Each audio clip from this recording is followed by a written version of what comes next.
Oke, selamat datang kembali di Beyond the Game.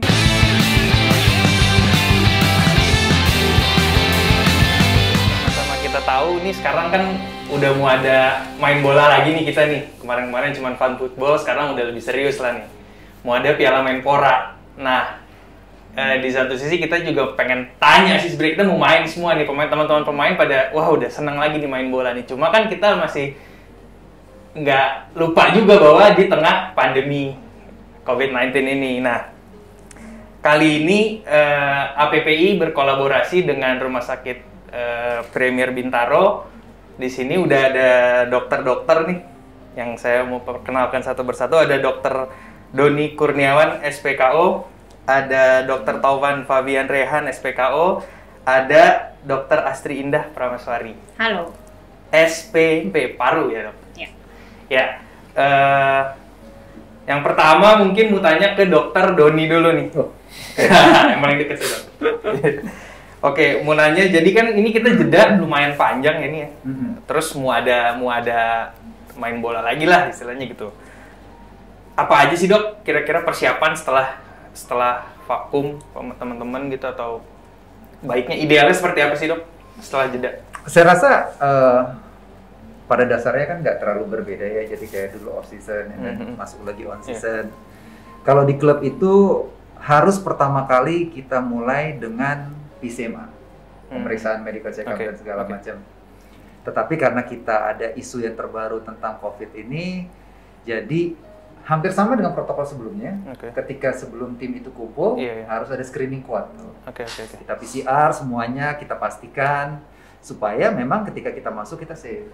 Nah, kalau di beberapa negara kan screening itu dia butuh 2 kali PCR negatif baru boleh masuk. Oh, itu sebelum mereka di camp dari. Sebelum mereka masuk di camp kan. Nah, setelah mereka masuk di camp baru kita akan medical check up. Intinya kan apalagi juga banyak fun football kemarin tuh. Kita screening cedera, kita screening masalah penyakitnya. Udah setahun yang lalu juga kita medical check up. Apalagi nanti mungkin kita bisa ngobrol sama Dokter Asri. Permasalahan yang pasca COVID, ada nggak sih dampaknya pasca COVID dan bla bla bla itu juga harus kita lihat. Jadi supaya pada dasarnya yang kita mau kan kita mulai liga ini atau kita mulai turnamen ini dengan aman. Itu sih intinya. Oke.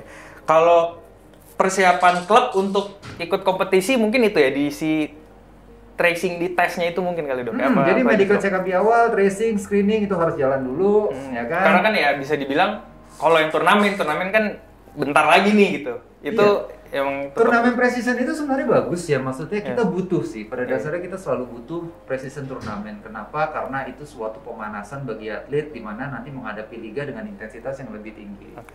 Tetapi juga harus wajib dipahami, FIFA aja merekomendasi setidaknya kan 6 minggu untuk persiapan supaya atlet juga yang tadinya dari libur lama bisa beradaptasi lagi dengan latihan, nggak tiba-tiba nyemplung masuk, akhirnya resiko cedera akan banyak dan segala macamnya.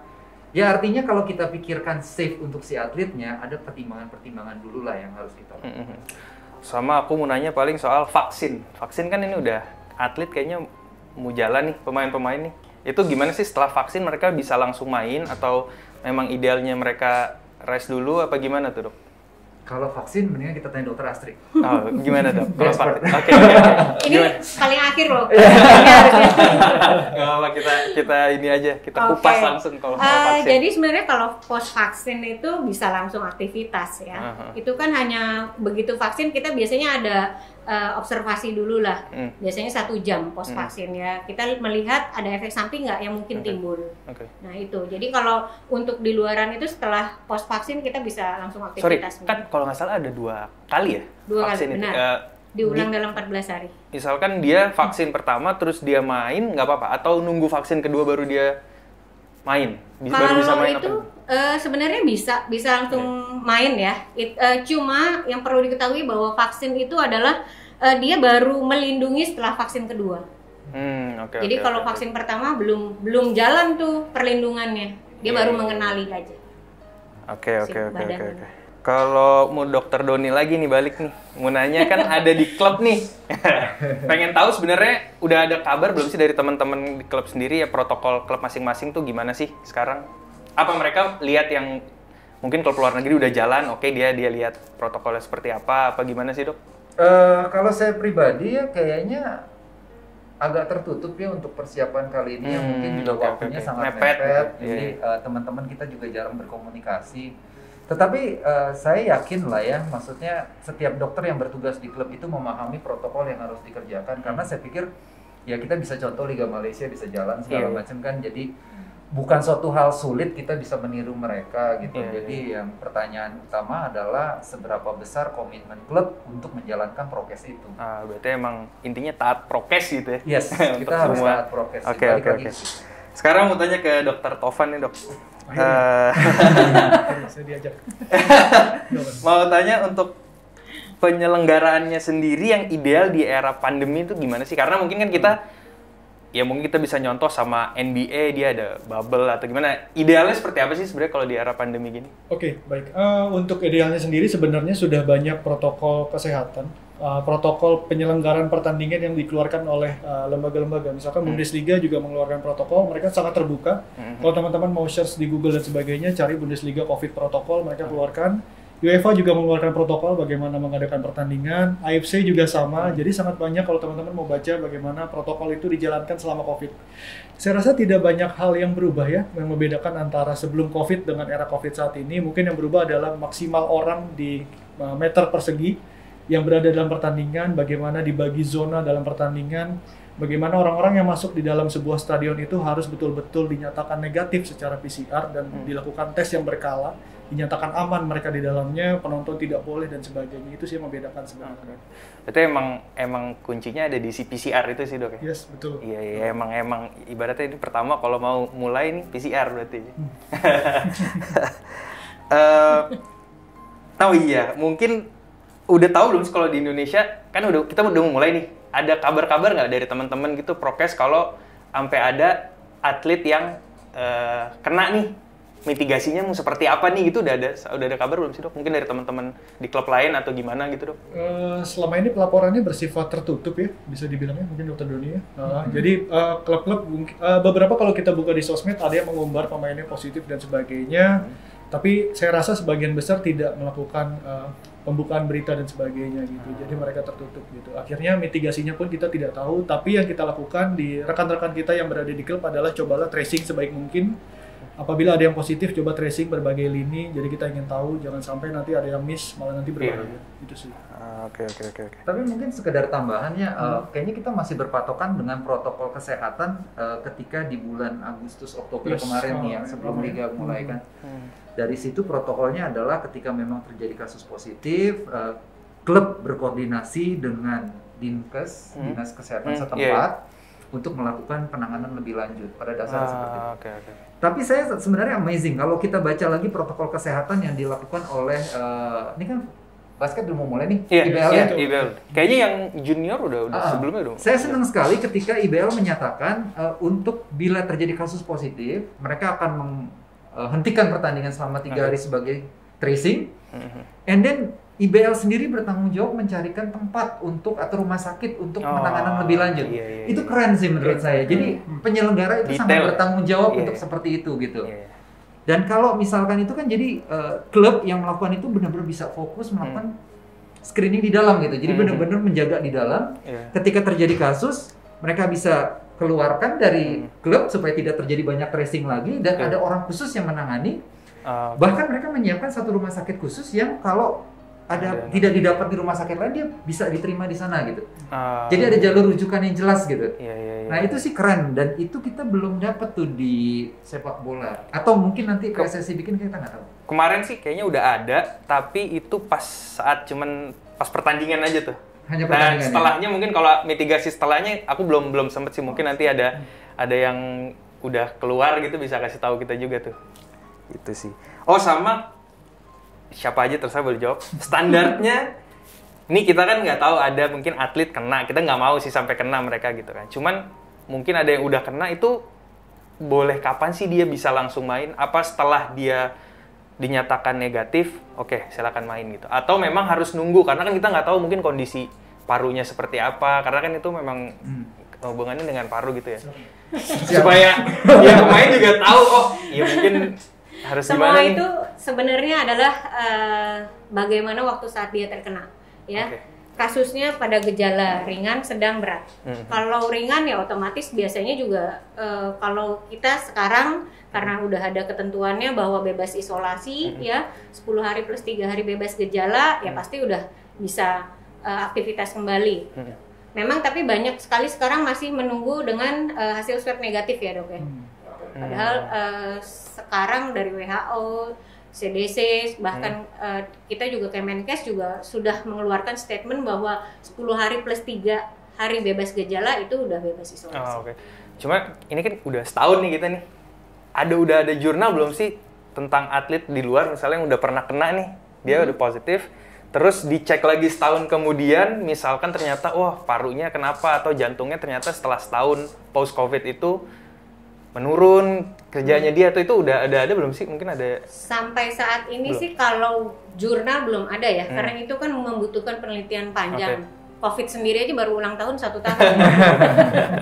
Jadi tapi ya yang bisa kita katakan adalah bagaimana pada saat dia terkena COVID, kalau tentunya dengan gejala berat ya kerusakan paru itu pasti sedikit banyak ada ya, dan yang lain-lain seperti kekentalan darah itu kita harus monitor, kelemahan otot karena tirah baring terus kan. Iya. Nah itu kelemahan otot itu pasti juga membutuhkan waktu lama tuh untuk kembali ya. Oke, sekarang kita lagi mau coba hubungin Mas Kurniawan Dwi Wilianto, exco dari APPI. Kebetulan dia lagi jadi pelatih di salah satu klub di Liga Malaysia. Sebenarnya kita pengen ngobrol sih, pengen tahu juga gimana sih progres liga di sana. Mas, sehat Mas? Alhamdulillah sehat, alhamdulillah. Mantap. Gimana? Kapan main lagi? Udah main kan ya?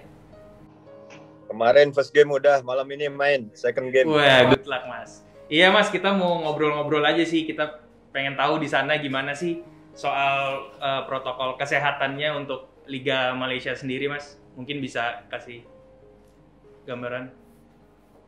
Ya, mungkin tahun ini masalah perizinan lebih mudah ya, karena memang tahun lalu kita sudah jalan liganya, dan alhamdulillah juga dari tahun lalu tidak ada klaster dari sepak bola. Jadi masalah perizinan untuk mulai liganya lebih mudah. Tapi memang karena case COVID di sini meningkat, protokol kesehatannya lebih ketat daripada tahun lalu gitu kan. Mulai dari latihan, kemudian di pertandingan juga, di latihan juga protokol kesehatannya itu tim dikasih 2 pilihan gitu kan. Yang pertama bubble camp, jadi semua pemain dan official team harus tinggal di satu hotel yang dekat lapangan bola. Jadi kegiatannya hanya lapangan asrama gitu kan. Atau boleh pulang ke rumah masing-masing, tapi dengan catatan seminggu 2 kali kita harus swab test. Jadi sekali RTK antigen, yang sekali lagi PCR. Dan orang yang di rumah tidak boleh berkontak atau sering keluar lah. Jadi betul-betul dijaga.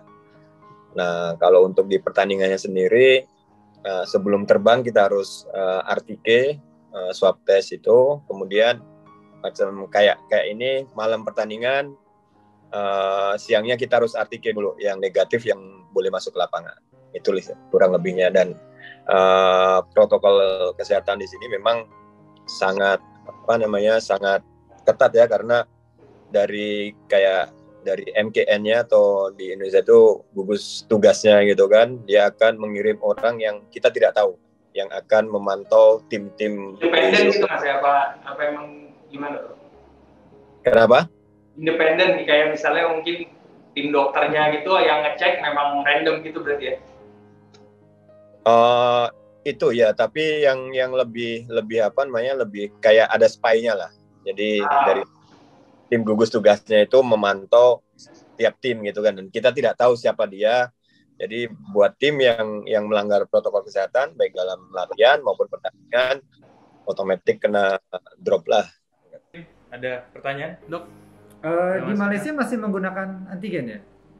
Nggak totally semua PCR?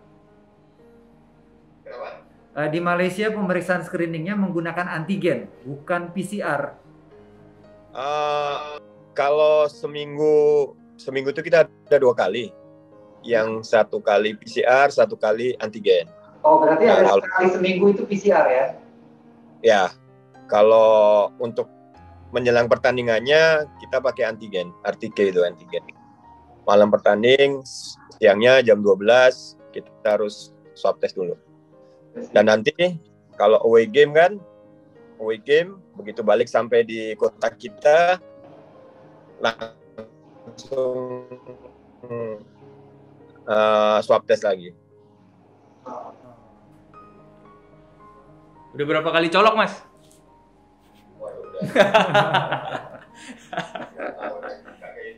Iya. Mas, ketika kalau terjadi kasus positif, itu dari penyelenggara atau klubnya yang cari rumah sakit?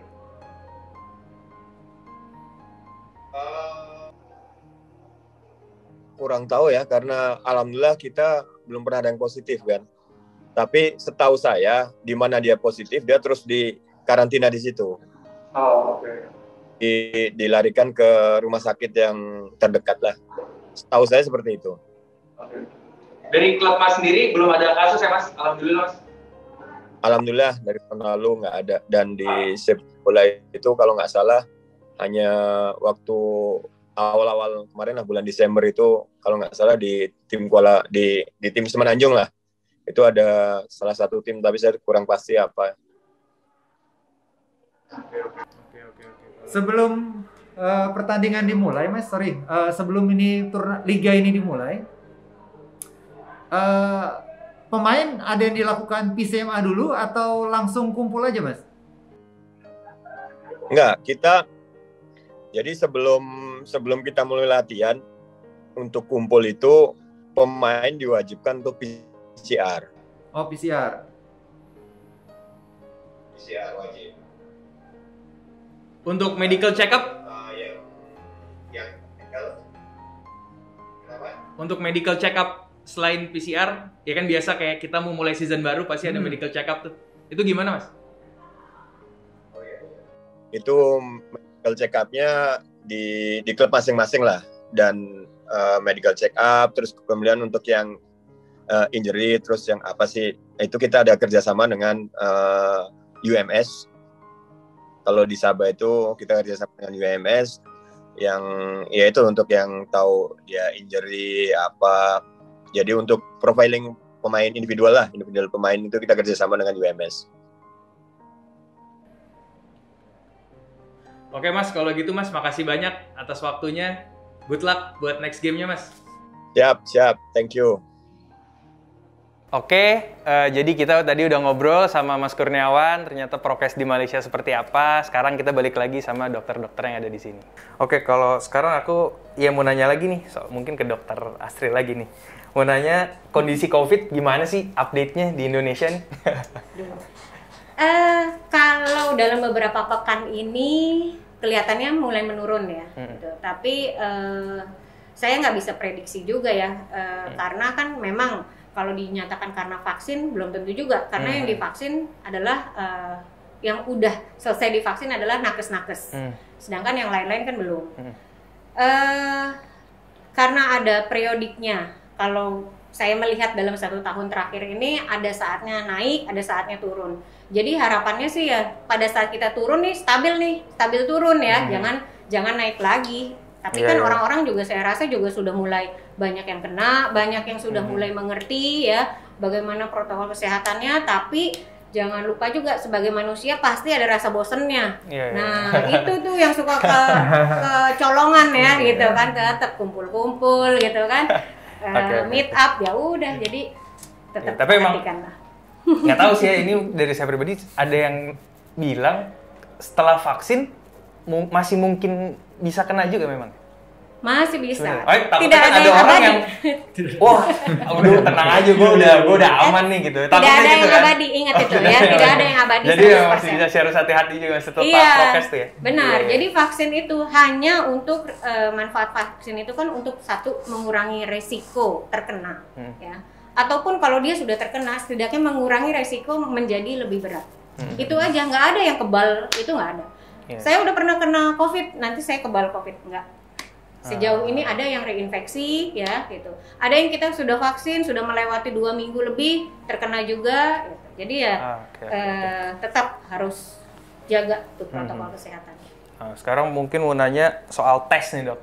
Kan ada yang kita tahu ada 3, ada antibody, ada antigen, dan ada PCR yang paling jadi kuncian lah, paling akurat tuh sebenarnya yang mana tuh? Karena kan ya ada yang bilang, ini udah oke lah, udah cukup, ini udah inilah udah oke lah. Cuma kan ya pengen tahu lah kita gitu. Sebenarnya yang paling jadi patokan, bisa dijadiin patokan tuh gimana sih? Tentunya swab PCR, ya. Karena itu kan mengambil dari RNA atau DNA-nya si virus. Ya. Jadi kalau antibody ya. Kalau belum terbentuk antibody ya, dia hasilnya akan non-reaktif. Tapi dalam perjalanannya dia jadi reaktif. Kan kita nggak tahu kapan dia menjadi reaktif. Kalau antigen juga, namanya juga tes cepat ya. Antigen itu kan termasuk tes cepat. Tes cepat jadi ya pada saat itu saja gitu. Jadi kalau kapan bisa berlakunya ini swab antigen atau swab PCR bisa berlaku berapa lama? Nggak ada. 1 detik, 1 menit. Iya. Kan abis tes, ketularan kita nggak tahu. Iya. Berarti emang kita bisa jadi positif. Iya benar. Nah sekarang nih mungkin tanya ke tiga-tiganya nih sebenarnya yang ditunggu-tunggu nih. Teman-teman pemain kan pada main semua kan, pada ini pertanyaan ditunggu-tunggu kayak ini sebenarnya bisa jalan nggak sih sepak bola liga atau turnamen ini menurut dokter-dokter nih gimana nih? Bisa jalan nggak? Karena jujur aja teman-teman pada bosen kali ya, udah nggak lama ya, kita tahu kan udah lama.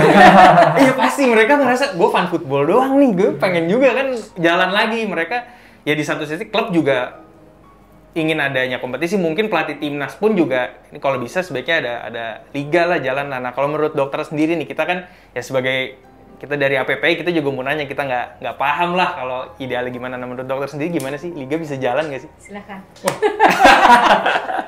Ini yang ditunggu-tunggu nih kayaknya. Saya digerubuk masa. Oke, jadi menurut saya selama protokol ini dapat dijalankan dengan benar, tidak hanya baik tapi benar, tepat dan sesuai, harusnya bisa. Kalau kita berkaca di Eropa bisa jalan, di Asia negara lain bisa jalan, kenapa Indonesia enggak? Setuju. Gitu. Tapi tentunya harus benar. Iya. Mungkin menambahkan ya, kalau teman-teman baca setiap protokol UEFA, Bundesliga itu selalu ada informed consent menyatakan seperti ini. Tidak ada protokol yang akan 100% mencegah. Itu enggak gitu. Nggak mungkin 100% lah ya. Nah, jadi kalau menurut saya pada dasarnya gini, perlu kerjasama antar bidang. Ya, kerjasama yang sangat bagus lah dari penyelenggara PT LIB, PSSI, Kementerian Kesehatan, ID, dan berbagai institusi lain yang sebenarnya kita bisa duduk bersama. Collab lah ya, kalau bahasa sekarang. Kita nih jangan sendiri-sendiri lah. Ini kan isunya isu bukan cuma Indonesia, isu dunia gitu. Artinya gini, berhenti menghadapi ini semua sendirian sih. Kita butuh duduk bareng, ya. Ketika seseorang membuat suatu protokol, buka aja, biar diuji. Kalau ada kurang ditambahin, kalau ada gak gunanya kita buang gitu. Saya rasa dengan keterbukaan akan protokol ini akan membawa solusi yang lebih baik daripada sembunyi-sembunyi kita labrak semuanya. Pada akhirnya yang rugi kita semua juga pada akhirnya gitu. Berarti ya bisa sebenarnya, dan dokter-dokter sini juga mau sebenarnya ada lagi. Cuman ya itu dia taat prokes bos, taat prokes. Ya mungkin kesimpulannya apa nih kira-kira nih? Dari ini ya memang dites atau mungkin ada masukan lain untuk kesimpulan dari persiapan Piala Menpora atau Liga nanti yang ini? Mungkin yang harus saya tekankan di sini, kita sama-sama belajar kalau dari protokol luar itu kita masih guna PCR ya dok ya, sebagai gold standard ya. Oke. Jadi dengan gold standardnya PCR. Antigen itu hanya tambahan ya dok ya. Antigen tambahan, jadi semakin sering PCR semakin aman lah maksudnya. Setidaknya berapa lama sih? Seminggu sekali cukup. Ibaratnya gimana dong? Jalan liga cepat ya udah itu kuncinya itu ya memang di PCR itu. Seminggu sekali cukup lah. Seminggu sekali jalan lebih cepat. Oke. Ya mungkin ada yang kalau nggak salah di liga mana ya? Dia sebelum game PCR, setelahnya dia PCR lagi baru gitu dia. Oh itu Bundesliga. Bundesliga itu per 3 hari itu dia akan melakukan PCR. Jadi sebelum pertandingan 1 hari sebelum dia melakukan PCR. And then habis itu dia setelahnya melakukan PCR lagi gitu untuk post game-nya. Tetapi ada satu kelebihan di sana. Mereka PCR 3 jam keluar. Kita masih susah ya dok ya? Masih susah. Paling cepat 6 jam. 6 jam.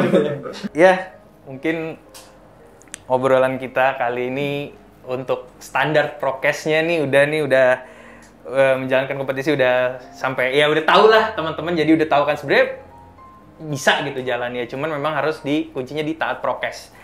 Dan kita tahu situasi lagi pandemi gini, semua juga kebutuhan juga ekonomi memang lagi sama-sama susah juga. Ya, di satu sisi nakes juga kerja kerasnya lagi luar biasa karena lagi di pandemi kayak gini. Kalau menurut saya pribadi sih jangan sampai mengabaikan protokol kesehatan lah dari masing-masing. Mungkin untuk yang supporter bisa ya bantu dengan udah di rumah gitu, nggak usah paksain datang ke stadion. Dan untuk pemain sendiri juga sebaiknya udah harus tahu bahwa ya kalian atlet, kalian harus bisa kasih contoh ke supporter dan lain-lain untuk taat prokes. Mungkin apa ya, kalau saya pribadi nih, saya memang setuju sih dengan melibatkan ahli-ahlinya gitu ya. Mungkin untuk turnamen ya nggak tahu mepet atau begitu, untuk liga, karena saya juga sejujurnya pribadi ingin liga jalan gitu supaya industrinya jalan lagi, tim nasionalnya juga bisa ya mungkin ada persiapan untuk beberapa kejuaraan. Negara lain udah pada jalan semua gitu. Ya cobalah mungkin ya kolaborasi dengan ahli yang memang mengetahui gitu sih ya. Oke, akhir kata terima kasih semuanya. Terima kasih dok atas waktunya. Sampai jumpa di episode yang lain. Mungkin nanti kita bahas yang lebih seru lagi. Beyond the game, because football is more than a game.